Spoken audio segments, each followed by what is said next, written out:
Hello, Isabel dear. What are you doing right now?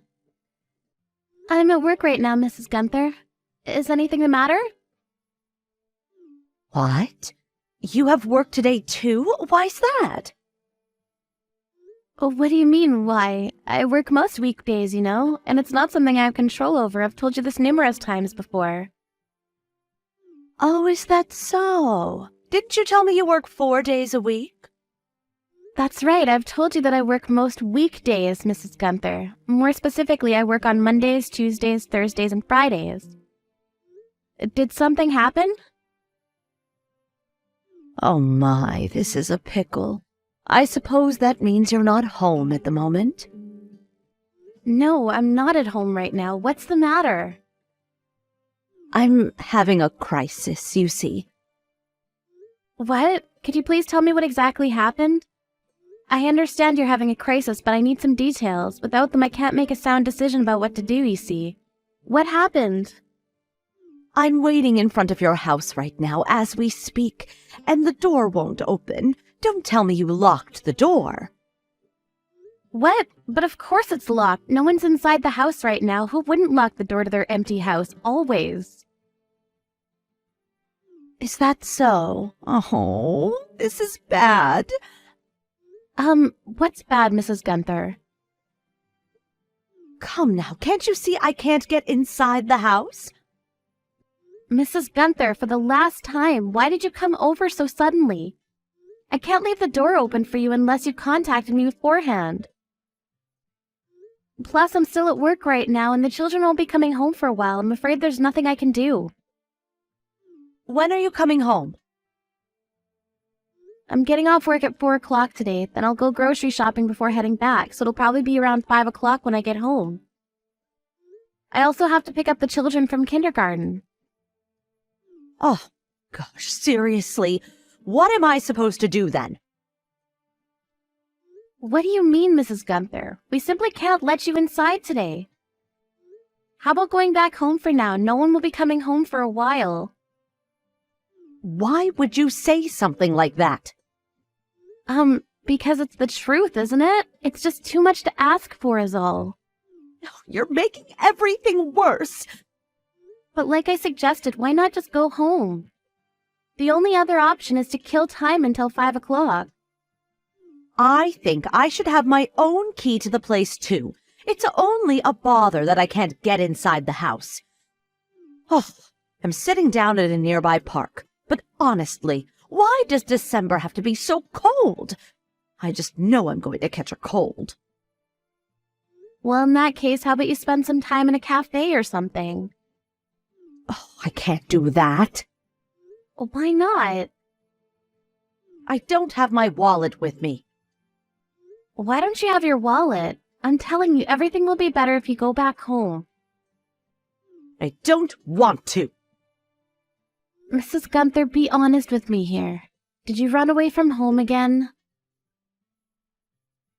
Yes, I did. And I'm not going back to that house of lunatics. From now on, I'll be living with you and my son's family. I also sent a message to Trent, but I think he's working.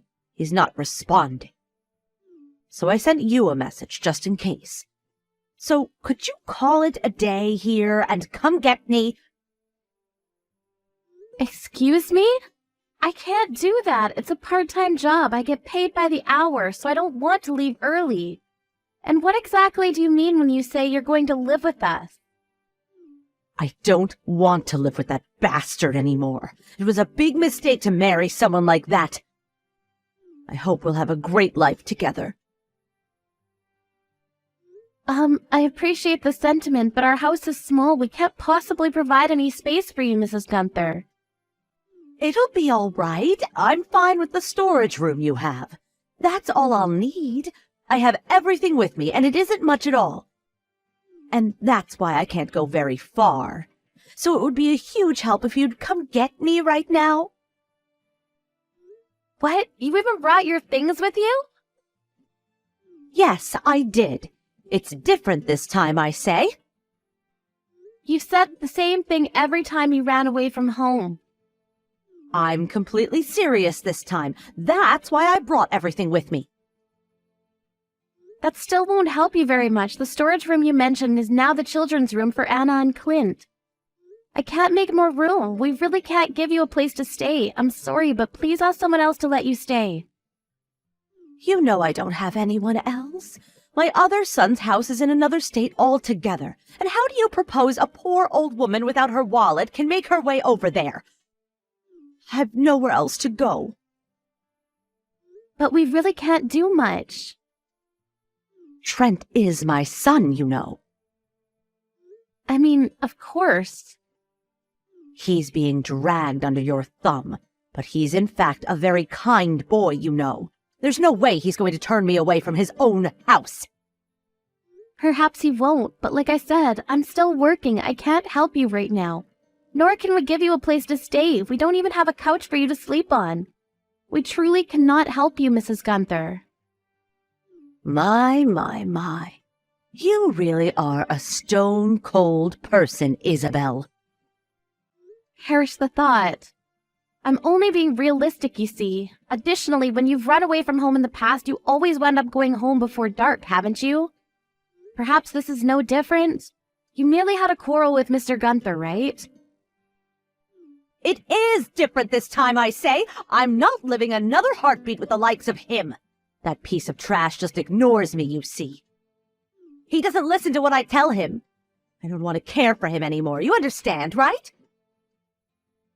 Sure, there may be times like that, but you are married to him. You've lived so well and so long with him up until now. I've no doubt you'll get through this. And what do you know about what I'm going through? Trent's now a kind gentleman, thanks to me and my parenting. So you two never have quarrels now, do you? We do, actually. Do you really? I can only say you're always in the wrong then. Completely. No question about it. Perhaps you think so. I, however, beg to differ. In any case, could you come get me now, this minute? I can't wait like this any longer. It's cold and I'm going to catch a cold. Leaving a poor old woman like me outside in the chilling air. You must have something wrong with you, If only Trent would respond. I wouldn't be suffering now. Trent's also at work, Mrs. Gunther, and so am I. But your job's only part-time, right? Hurry up and get back here already. Your job won't mind covering for you for a few minutes now, will they? No, I suppose they won't. All right, Mrs. Gunther, you win. Hurry up now. I'll ask my boss if I can leave early today. Oh, I can't wait anymore. Can you shake a leg, please? I'm cold. Why are you so cruel to me? Okay, I get it now. I understand. I'm leaving now. I'll be there in about 20 minutes.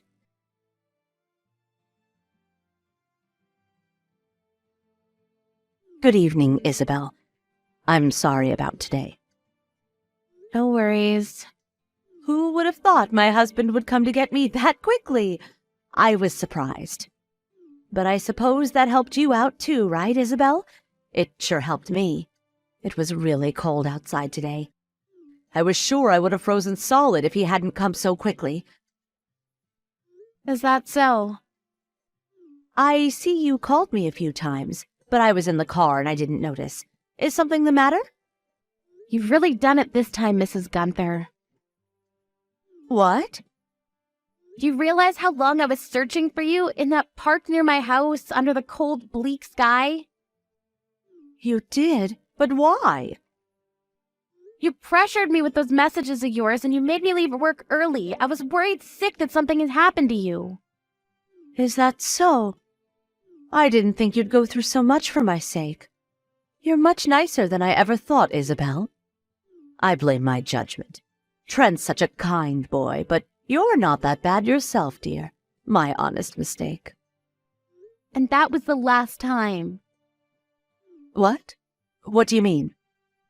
Don't message me about such BS ever again. I'm so confused, dear. It's a huge bother to me. What is? Don't what is me, Mrs. Gunther. I left my job early. Just so that I could play along with your stupid game of runaway, you know. This was never a game, dear. I was serious. It was a game, Mrs. Gunther. That's all it ever was. You just wanted to get Mr. Gunther's attention. Is that it? That's not true at all. What you're doing is too childish for your age. Talking to him while he was watching TV, making a mountain out of a molehill, when he never responded. He nearly didn't notice you. And yet you accuse him of neglecting you and then you run away. It's no different from what a child would do. And how did you know about that? That's rude in any case, dear. How about you learn a bit from Trent's kind nature, And about Trent, he called Mr. Gunther and told him everything. Huh? What are you talking about? Everyone agreed that in the event that you run away from home again, no one will come to your aid ever. What? If you run away again and then contact us about coming to take you home, we will only ignore you. And by the way, even Mr. Gunther won't come for you. I suggest you don't run away from home again, Mrs. Gunther. It's about time you grew up.